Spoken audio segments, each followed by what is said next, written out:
प्रथम शैलपुत्री च द्वितीयं ब्रह्मचारिणी तृतीय चंद्रघंटे कुष्मांडे चतुर्थकम पंचम स्कंध माते षष्टम कात्यायनीति च सप्तम काल रात्रि महागौरीति च अष्टम नौम सिद्धिदात्री च नव दुर्गा प्रकृतिता ओम दंत दुर्गाय नमः। जय माता रानी। दोस्तों, आपके अपने चैनल में आपका बहुत बहुत स्वागत है। मां भगवती दुर्गा की कृपा सदैव आप और आपके समस्त परिवार पर बनी रहे। दोस्तों, आज की वीडियो में मैं आपसे बात करने वाली हूं आषाढ़ मास की गुप्त नवरात्रि के विषय में। आषाढ़ मास में गुप्त नवरात्रि आती है, जैसे कि आप सभी जानते हैं कि वर्ष भर में 4 नवरात्रि होती हैं।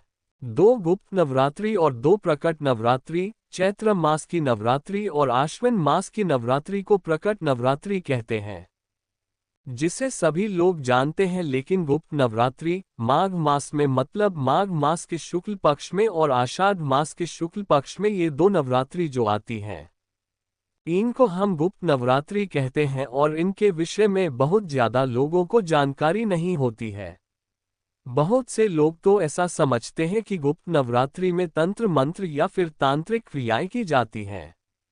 नहीं, ऐसा नहीं है। गुप्त नवरात्रि में भी आम जनमानस बिल्कुल उसी प्रकार से पूजा आराधना कर सकते हैं और नवरात्रि का कई गुना फल प्राप्त कर सकते हैं, क्योंकि शास्त्रों में कहा गया है कि प्रकट नवरात्रि से अधिक फल प्राप्त होता है। गुप्त नवरात्रि में देवी की आराधना का तो शक्ति की विशेष आराधना का समय होता है। गुप्त नवरात्रि का समय, जैसे कि हम प्रकट नवरात्रि में मां दुर्गा के 9 स्वरूपों की आराधना करते हैं। गुप्त नवरात्रि में 9 स्वरूपों के अलावा भी 10 महाविद्याओं की आराधना की जाती है और इन 10 महाविद्याओं की आराधना से समस्त प्रकार की सिद्धियां प्राप्त हो जाती हैं। समस्त प्रकार की कामनाएं शीघ्र ही पूर्ण हो जाती हैं। ऐसा कहा जाता है कि अगर आप पूरी नवरात्रि में श्रद्धा पूर्वक मां की आराधना कर लेते हैं तो नवरात्रि समाप्त होते होते आपकी कामना पूर्ण हो जाती है।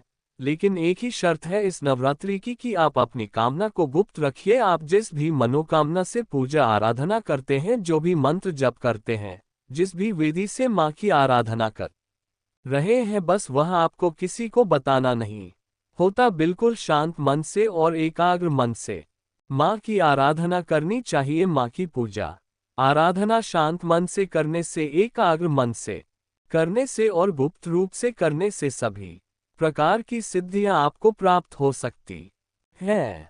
कोई मंत्र सिद्ध करना चाहते हैं, यंत्र सिद्ध करना चाहते हैं, तंत्र मंत्र में रुचि है आपकी, या फिर सात्विक आराधना करना चाहते हैं, सिर्फ अपने जीवन में सुख समृद्धि पाना चाहते हैं, सफलता पाना चाहते हैं, संतान की कामना है, धन की कामना है, या फिर विवाह की कामना है, कोई भी कामना पूर्ण करना चाहते हैं, तो बिल्कुल सात्विक तरीके से भी आप पूजा आराधना कर सकते हैं। वह सारी विधि मैं आपको आने वाली वीडियो में बताऊंगी। लेकिन अभी हम बात करेंगे कि गुप्त नवरात्रि कब से प्रारंभ हो रही है, कब समाप्त हो रही है और कौन से दिन हमें किस देवी की आराधना करनी है।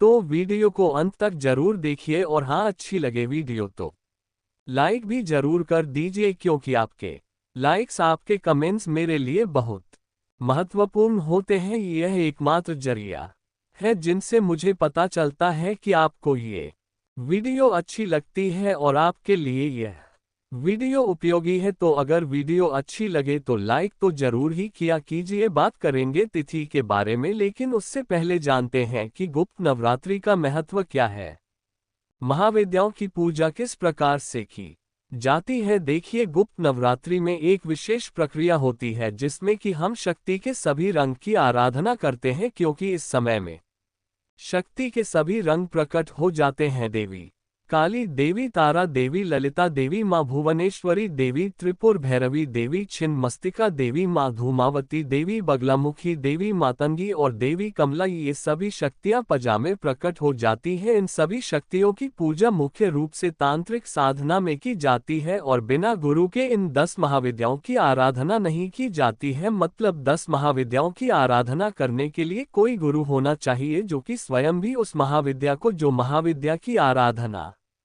आप करना चाहते हैं, उस महाविद्या की शक्ति उसे प्राप्त हो, पारंगत हो, विद्वान हो। ऐसा कोई गुरु चाहिए जो कि आपको 10 महाविद्याओं की पूजा बता सके, लेकिन ये सभी नियम उन लोगों के लिए हैं जो कि कोई विशेष सिद्धि प्राप्त करना चाहते हैं या किसी महाविद्या की विशेष रूप से आराधना करके उन्हें प्रसन्न करना चाहते हैं। ठीक है, लेकिन अगर साधारण जनमानस आराधना करना चाहे इन 10 महाविद्याओं की, तो बिल्कुल सात्विक रूप से भी, शुद्ध मन से बिल्कुल सात्विक रूप से 10 महाविद्याओं की आराधना की जा सकती है। जैसे कि प्रतिदिन हम नवरात्रि के प्रकट नवरात्रि के 9 दिनों में माँ दुर्गा के 9 स्वरूपों की आराधना करते हैं, पूजा करते हैं, उसी प्रकार से 10 महाविद्याओं की भी आराधना बिना किसी तामझाम के बिल्कुल आसान विधि से कर सकते हैं। वह मैं आपको आगे वीडियो में शेयर करूंगी। आप लोग बस चैनल से जुड़े रहिए, क्योंकि 10 महाविद्या के जो 10 रूप हैं, 10 स्वरूप हैं माँ के, वह प्रत्येक रूप अपने आप में पूर्ण है। इसमें ब्रह्मांड की कार्य प्रणाली, उसके भीतर छिपे रहस्य शामिल है। महाविद्या सभी जीवित प्राणियों का पालन करती है और इसलिए इन महाविद्याओं को तांत्रिक साधना में बहुत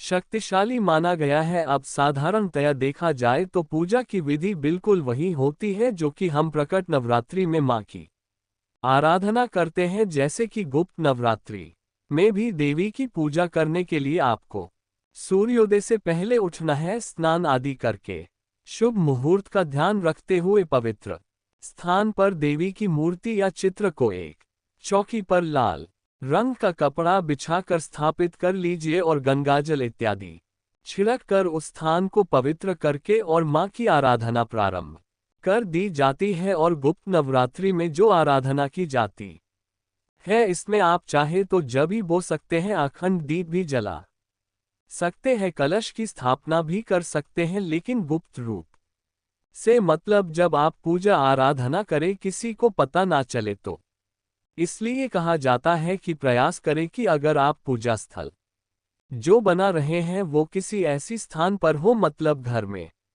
किसी ऐसे स्थान पर हो जहां पर आते जाते हर किसी की दृष्टि ना पड़े, या फिर आप बिल्कुल गुप्त रूप से बिल्कुल सुबह शाम पूजा करते हुए और साधारण विधि से आप माँ की पूजा कीजिए और मंत्रों का जप अधिक से अधिक कीजिए, क्योंकि यह जो नवरात्रि होती है मंत्र सिद्धि के लिए अत्यंत श्रेष्ठ मानी जाती है। तो जो भी आपकी कामना हो उस कामना के अनुसार आप मंत्रों का जप कर सकते हैं। जैसे कि आप सुबह और शाम दीप जलाकर बैठकर और माँ के पास, माँ के सामने अपनी प्रार्थना करके, अपने मन की कामना करके मंत्रों का जप कर सकते हैं। इसमें जरूरी नहीं है कि आप अखंड दीपक प्रज्वलित करें या फिर कलश की स्थापना करें, ये पूरी तरह से आपकी अपनी इच्छा पर निर्भर करता है।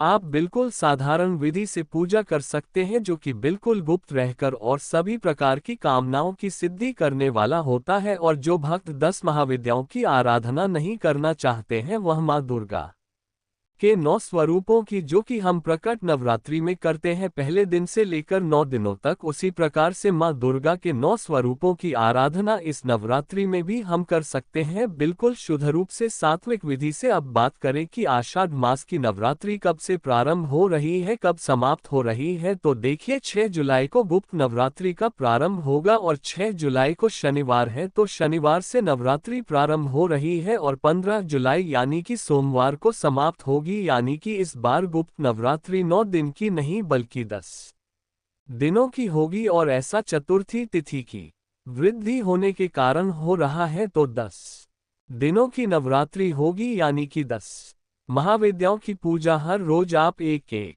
महाविद्या की पूजा कर सकते हैं, या फिर माँ दुर्गा के 9 स्वरूपों की आराधना इन दिनों में आप कर सकते हैं। आप जैसे कि कई भक्तों के प्रश्न आते हैं कि क्या गुप्त नवरात्रि में हम व्रत धारण कर सकते हैं, तो इस विषय में आगे जानकारी देती हूँ। पहले आप सुनिए कि किस दिन हमें किस देवी की आराधना करनी है। देखिए, पहला दिन नवरात्रि का 6 जुलाई को प्रारंभ हो रहा है, शनिवार का दिन होगा। इस दिन आपको माँ दुर्गा के प्रथम स्वरूप माँ शैलपुत्री की पूजा करनी है और 10 महाविद्याओं में से पहली महाविद्या की आराधना पहले दिन यानी कि 6 जुलाई को की जाएगी। 7 जुलाई रविवार को आषाढ़ गुप्त नवरात्रि का दूसरा दिन रहेगा और इस दिन माँ दुर्गा के दूसरे स्वरूप माँ ब्रह्मचारिणी की पूजा करेंगे और इसके साथ ही 10 महाविद्याओं में से दूसरी महाविद्या माँ तारा की आराधना इस दिन की जाएगी। 8 जुलाई सोमवार का दिन है, आषाढ़ मास की गुप्त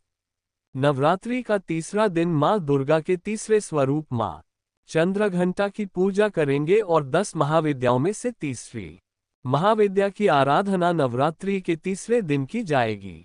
9 जुलाई मंगल मलवार को गुप्त नवरात्रि की चतुर्थी तिथि रहेगी। इस दिन मां दुर्गा के चौथे स्वरूप मां कुष्मांडा की पूजा हम करेंगे और 10 महाविद्याओं में से चौथी महाविद्या की आराधना इस दिन की जाएगी। 10 जुलाई बुधवार का दिन, इस दिन भी गुप्त नवरात्रि की चतुर्थी तिथि ही रहेगी। इस तरह से 2 दिन चतुर्थी तिथि होने के कारण नवरात्रि 10 दिनों की मानी जाएगी। 11 जुलाई को गुप्त नवरात्रि की पंचमी तिथि है। देवी स्कंद माता की पूजा करेंगे। 12 जुलाई को शुक्रवार के दिन गुप्त नवरात्रि की षष्ठी तिथि है। मां कात्यायनी की पूजा करेंगे। 13 जुलाई शनिवार को आषाढ़ मास की गुप्त नवरात्रि की सप्तमी तिथि पर देवी कालरात्रि की पूजा करने का विधान है। 14 जुलाई को यानी कि रविवार के दिन आषाढ़ मास की गुप्त नवरात्रि की अष्टमी तिथि है, जिसे महाअष्टमी कहेंगे और इस दिन देवी महागौरी की पूजा की जाएगी। 15 जुलाई सोमवार के दिन गुप्त नवरात्रि का अंतिम दिन रहेगा और इस दिन देवी सिद्धिदात्री की पूजा करेंगे। इसी प्रकार से मतलब इसी क्रम में हम 10 महाविद्याओं की भी आराधना इन्हीं 10 दिनों के बीच में करेंगे। गुप्त नवरात्रि में प्रतिदिन की पूजा विधि की वीडियो आपको एक दिन पहले ही मिल जाएगी। सभी महाविद्याओं की कथा, उनकी पूजा विधि, मंत्र, ये सभी चीजें आपको बिल्कुल सही समय पर प्राप्त होंगी। इसलिए चैनल से जुड़े रहिए। तो प्रतिदिन की पूजा विधि और गुप्त नवरात्रि में कौन सा उपाय करें, किस मंत्र का जप करें, ये बहुत सारी जानकारी जो भी आपको चाहिए। अगर आपका कोई प्रश्न भी हो तो कमेंट बॉक्स में आप लिख सकते हैं।